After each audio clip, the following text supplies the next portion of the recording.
பார்த்தீங்க அப்படின்னா ஒரு வாட்டர் சாம்பிள் இருக்கு. அந்த வாட்டர் சாம்பிள்ல வந்து பார்த்தீங்கன்னா உங்களுக்கு வந்து சால்யூபிள் ஆர்கானிக் மேட்டர் காம்பவுண்டும் இருக்கும், இன்சால்யூபிள் ஆர்கானிக் காம்பவுண்டும் இருக்கும். ஆர்கானிக் மேட்டர் இருக்கும். ஸோ இதை வந்து ஆக்சிடைஸ் பண்றதுக்கு எவ்வளவு ஆக்சிஜன் தேவை அப்படின்றத மெஷர் பண்ற ஒரு விஷயம் தான் வந்து பார்த்தீங்கன்னா சிஓடி. கரெக்ட்டுங்களா?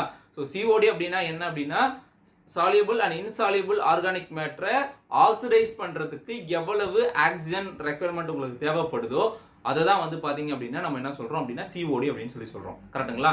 ஸோ அடுத்தது இது முடிஞ்சிருச்சா? ஸோ இதுல வந்து பாத்தீங்க அப்படின்னா இது வந்து ஒரு இன்டைரக்ட் டெஸ்ட். இது சிஓடி டெஸ்ட் அப்படின்றது வந்து ஒரு இன்டைரக்ட் டெஸ்ட். எதுக்கு இன்டைரக்ட் டெஸ்ட்னா எவ்வளவு ஆர்கானிக் மேட்டர் இருக்கு அப்படின்றத வந்து நீங்க வந்து ஓரளவு கொஞ்சம் கெஸ் பண்ண முடியும். ஸோ பியூர்லி உங்களுக்கு ஆர்கானிக் மேட்டர் வந்து எவ்வளவு இருக்கு, பியூர்லி ஆர்கானிக் காம்பவுண்ட் எவ்வளவு இருக்கு அப்படின்னு உங்களுக்கு தெரியணும்னா அதுக்கு வந்து நீங்க பிஓடி போயிடலாம்.